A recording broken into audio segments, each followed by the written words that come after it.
my friends, today is a big day for the 4Runner. So let's get to it. So all of this is coming off today. We're going to be putting some new stuff right around here. So we've got the bumper, we've got the LED bar, and we've got the winch. I put the order in for this bumper months ago. I don't remember when I put the order in actually, and then one day it showed up. That's just kind of the way supply chain logistics are right now. Long delays on everything, but it's finally here and I'm excited to get it installed. So first off, we've got our bumper, which is a beauty, as you can see. Really a piece of art. It's got the C4 lettering here in the middle. That's for C4 Fabrication. C4 Fabrication is based out of the beautiful state of South Dakota, and they make a number of really nice products for the 4Runner, as well as the whole Toyota lineup. I'll put a link to this product in the description below so you guys can go check it out. Unfortunately, growing up, one of my nicknames was C3, so I wish it said C3 instead of C4. I was the third of 4 brothers, so C4 was my younger brother's nickname. It's almost like he sponsored me, except he didn't. Next up, we've got our LED Light Bar, which comes from Extreme LED, a really nice high-quality product with a thin profile. This is one of the LED bars that's recommended by C4 Fabrication because it fits specific to this bumper, so you don't have to worry about the fitment. And then if you buy the light off of C4's website, they also sell it with the brackets specific to this light bar, so it fits no problem. Another cool feature on this light bar is that it comes with a remote, so you can turn it on and off while you're sitting on the couch. How convenient. Last but not least, we've got our winch, which comes from Warn. It's the VR Evo 10S. Best price that I could find on this was on Amazon. A link to it is in the description below. I decided to go with a higher quality winch than what I did for the Tacoma and the FJ Cruiser build. The reason for that is, if you guys saw the video where Lauren and I took the Tacoma off-road in the snow, my winch exploded on the Tacoma, and trying to get to it to replace it is quite a project on its own, so I figured it was worth the investment to get a higher quality winch to avoid the possibility of this breaking on me long term. So I felt like this was a pretty nice value and a pretty high quality product as well. And now that everyone's clicked away, let's get to the install. So our first step is we've got to remove the whole front bumper on the vehicle. To do that, we've got a number of 10mm screws and a few plastic clips that need to be removed. So we're just going to go along the bumper here and remove any clips or screws that you've got on the fenders there on both driver and passenger side, as well as any of these screws down here along the bottom. Next up, we've got to remove this plastic cover here, and so we've got a number of these little clips that need to be removed. To remove these, we're just going to push in on the center, wait till you hear that little pop, and then take a little screwdriver and just pull these out. So just go around and do that all around the perimeter of this cover.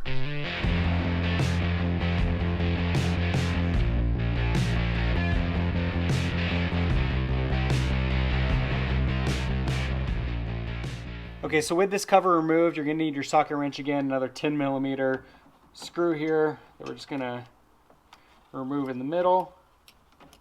And we've also got 2 plastic clips, one on each side. You need either a trim removal tool or a flathead. And with these ones, just go on the outside there, pop the clip out, pull that up. That's what it looks like here. So you just need to get around the edge here, lift that up, and then the whole thing pulls out. So remove it on both sides. And we are good to go up top. We've also got 4 clips down here below, same style that we had on the outside here, so you need either that flathead or trim removal tool, and just remove all 4 of those clips. 1, 2, 3, 4. Next, we've got to disconnect your fog lights. Yours may look a little bit different because I've got aftermarket LEDs. Just push it on this little clip here and pull the 2 sides apart, and do that on both the driver and passenger side.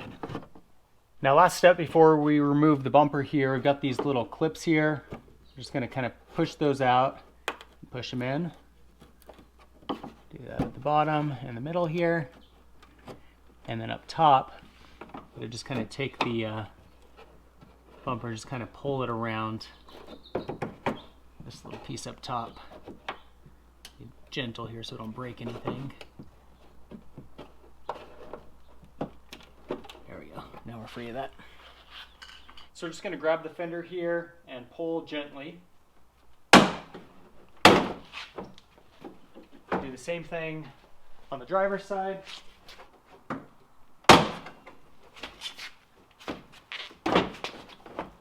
And once we've done that to both sides, just lift the whole thing off.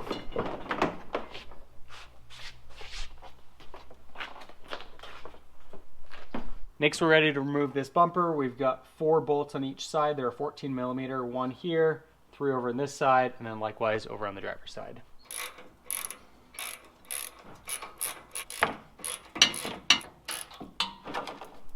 All right, goodbye factory bumper.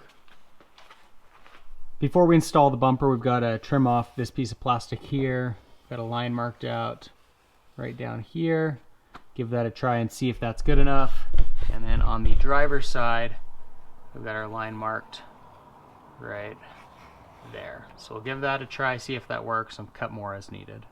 So our cut is complete now, and I did test it and we've got the clearance that we need. There was a little piece sticking down right here. I decided to chop that off on both sides as well. And then here's a look at the driver's side. Cut right along there, and then again, that little piece right there that I just chopped off. Now before we get the bumper installed, we're going to want to get the LED light bar as well as the winch in position. As I mentioned, C4 makes these little brackets specific to the extreme LED light bar here. Brackets go like so on each side. And then you're going to need a number 6 hex. We're going to go ahead and tighten up this bracket before we slide it into position. Now you see on the bumper itself, got this little piece right here that the bracket is going to sit on. C4 didn't send me any hardware with the bracket. I don't know if that was a mistake or not, but I went ahead and just bought this little bolt that we're going to drop through the bracket, and then on the bottom side, got a washer and a nut. Go ahead and tighten that on the 2 sides and make sure we got the light bar positioned appropriately. All right, next we're going to bring in our winch. Set it on top here. We may have some issues with spacing with the solenoid up top here, but we're going to go ahead and get it all mounted up and see if we can get it to fit with that where it is. The winch comes with all the hardware to secure the winch to the bumper itself. So we got all these bolts, washers, and nuts. And we've got 4 locations where we're going to secure it. So in this bag right here, we've got these little square nuts. These slide in to the winch up top. A walking washer and a standard washer. I'm going to go ahead and screw all 4 of these in from the bottom. As I mentioned, we may have a hard time getting the bumper installed with the winch. We've got a conflict right here, so I unscrewed this line at these 2 locations just to give it some flexibility, see if we can get the bumper mounted with the winch on there, and then see what we need to do to try to get this out of the way. This is a hard step because we're going to have to take the whole bumper and lift it up into position. It's a lot of weight between the bumper, the LED bar, and then also the winch. To ease kind of with that step, I did take 2 of our bolts here, and these 4 bolts, we've got 3 on this side, 1 on this side, and then same on that side. Same ones that we pulled off when we removed the factory bumper. We're going to reuse those for installation. I went ahead and took 2 of them and threaded them in from the back side just to give me something to kind of set it on, mount the bumper, and then I can kind of get some of the other screws in from this side. So hopefully that will ease the process. But with that, let's go ahead and lift up the bumper and see if it fits.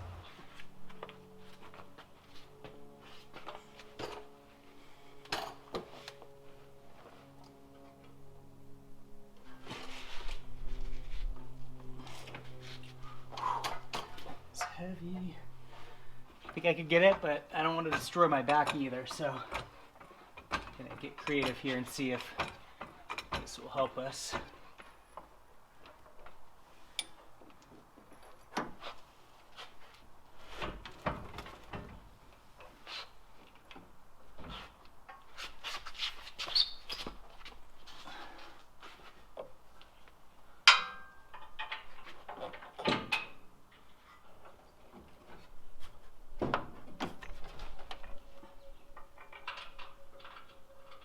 Before we tighten up the bumper all the way, I wanted to kind of just put my eyes on this and see how we're looking in terms of fitment. It's not ideal because we do have contact between this line and the winch, but there is a little bit of movement in this line, and this is pretty flexible, so I don't think it's going to be a huge issue as you get vibrations driving the vehicle. The brackets that we've got on each side of this line here, the top portion, I loosened those just to give me a little bit of flexibility with this little bracket here, so I could slide this back and forth and get it positioned just a little bit better with the winch here in position. So I'm just going to kind of slide both of these to the outside of the vehicle a little bit, tighten them up, and I think that this is going to work okay, and we'll go ahead and get the bumper tightened up as well. So we'll reinstall these 3 bolts on the outside and 1 on the inside, as well as 4 on the other side of the bumper. The only difference here is that we are now using washers that are supplied with the bumper from C4. So take these washers, just slide them in between the bolts and this little plate here, and then we'll go ahead and tighten up.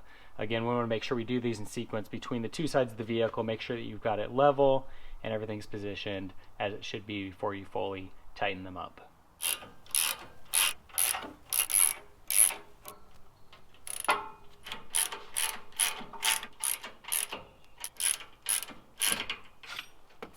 Next, we're going to be installing these support brackets on each side. This goes right in here, connects to the frame of the vehicle there, and then to the bumper out front here. We use the C4 supplied hardware. So we got the larger bolt and washer here. Those are going to screw into the frame. Start by getting that hand tight. And then this locking bolt there, it's going to slide in from the front. And then on the back side of that, we've got another washer and a nut. I probably should have installed the Fairlead before I put the winch in, but I forgot, so we're going to do that now. The Fairlead, as well as the hardware to mount it, comes with the winch. It's going to position right there. Bolt that's going to go in next. Standard washer. The lock-in washer.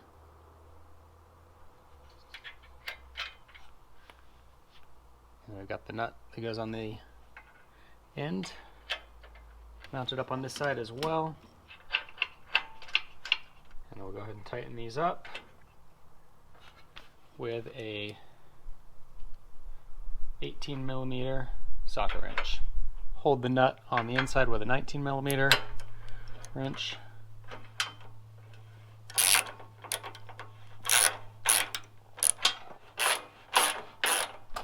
Then we'll cut the zip tie holding the winch strap,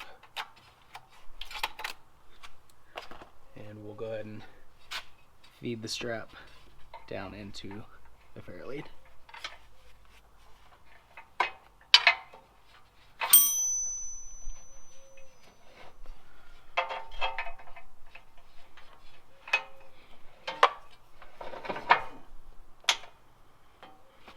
Now this should have also been an earlier step, but I just realized as I was going through some of the items that I've got with the winch, that we've got this ground wire that needs to be connected to the back side of the winch. So before we get going any further, got my little pointer right here. You see, if you look back right here, we've got a little bolt. There is a nut and 2 washers that we need to remove from that. Then we're going to insert the ground wire over that and then put the washers and the nut back on and tighten them up. The next step is to wire up the winch and the light bar, and this is actually pretty easy. For the winch, again, we've got that ground wire that we just connected, and we've got the positive wire, number of different routes that you could use to get those to the battery. I brought them through here, a couple zip ties along the way to keep them nice and secure so they're not moving around. Down under this way, and then up through here.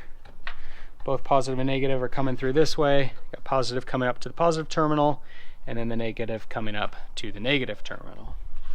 And then for the light bar, number of different wires that come with that just connect to it. So you screw those together.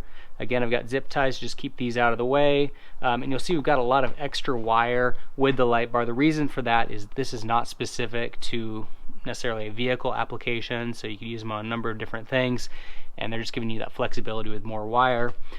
So again, we're going to pass through here, comes up through here, bring it around this direction. Again, we're connecting the negative and positive here. This little piece I just brought over to this side, and you'll see it's pretty snug here, connected with the positive and negative wires from the winch. And then another wire coming up this direction to our transmitter for the remote. And then it's got a little bit of a 3M tape on the back side that just sticks to the body. So again, number of places that you can position this. I felt like this was a pretty good location to get it out of the way. Do make sure that you don't mount it too high, or you might be in conflict with your hood strut here. And then you don't need to connect the buttons here, but I have the wire that comes with it, so I could have just left this connection off and not installed that right now. I'm not sure that I want to install those inside of the vehicle. I'm kind of debating on that. In some ways, because of the way that they look, they're not really an OEM style, so I'm not crazy about cutting holes in the dashboard. And again, with the remote, it's not really necessary. So I figured I'd just coil these up in here. Should stay dry, but I figured that way this connection is closed off. Got that connected in here, and if I ever decide I do want to wire them up, I've got access to these.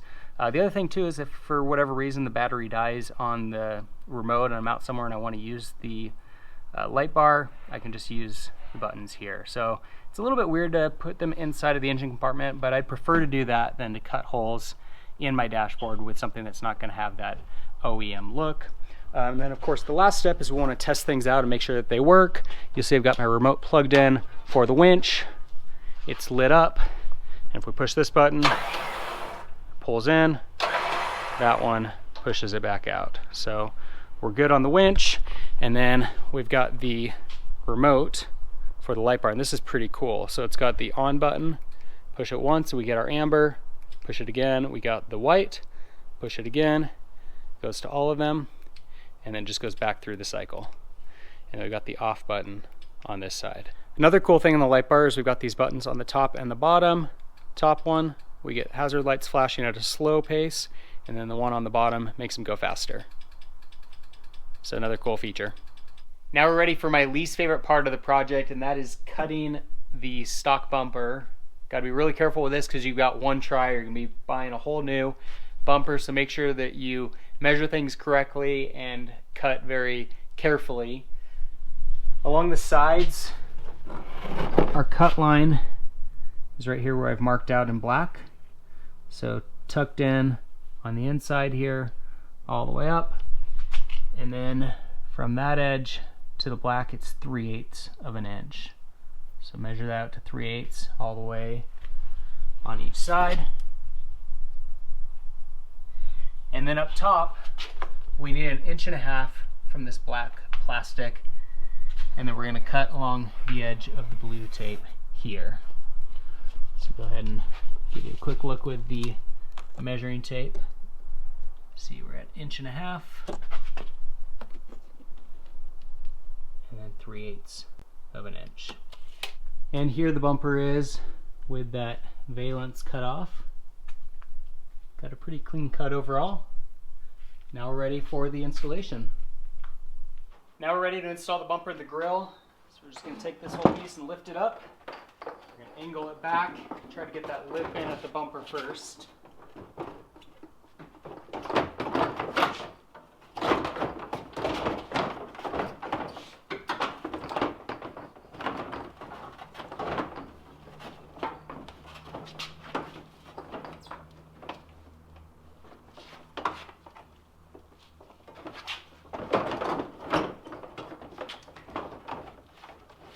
Line this up here. Come around to the side. And just gently push in. Do the same thing on the other side.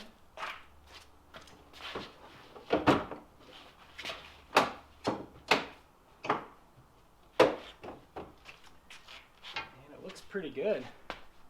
Inside of both wheel wells, we gotta reconnect these 3 10mm bolts. Make sure we get these clips on the bottom and the middle as well. And then we're going to go on the bottom here, install this little plate. This comes with the C4 bumper. So this little plate goes from the plastic bumper to the new Lo Pro bumper. Got the carriage bolt that goes through on the bottom here, and then on the top we're gonna put on one of our nuts. And then on this side we've got a bolt with a washer. Plate goes between the white plastic and the black plastic, and then up top we've got another washer and another nut. Tighten this a little bit, and then make sure you've got a pretty good clean line right here between the plastic bumper and the metal bumper. If needed, you can actually use this to kind of pull those two together, shift it forward and back if needed to get it lined up just right. Do that on both sides of the vehicle. Be sure to connect your fog lights. Just clip those clips back together underneath the front fenders. Up top we've got a 10mm screw that we need to tighten up. Then we've got plastic clips, 1, 2, 3, 4, 5, and then number 6 right here. These clips you just push in and then pop down on the top. Next we've got this cover. It sets up top. Just line up all these holes, and then we've got these plastic clips that go in to each of these all the way around. These clips you just want to kind of pull out on this top piece, insert the bottom there, and then just push down gently. Well, there you go. The installation is complete. It looks pretty awesome other than all the bugs on the front of the 4Runner. Definitely needs a good wash. If you guys have any comments or questions on the install, leave them in the section below. For more 4Runner videos, be sure to subscribe. In the meantime, thanks for watching.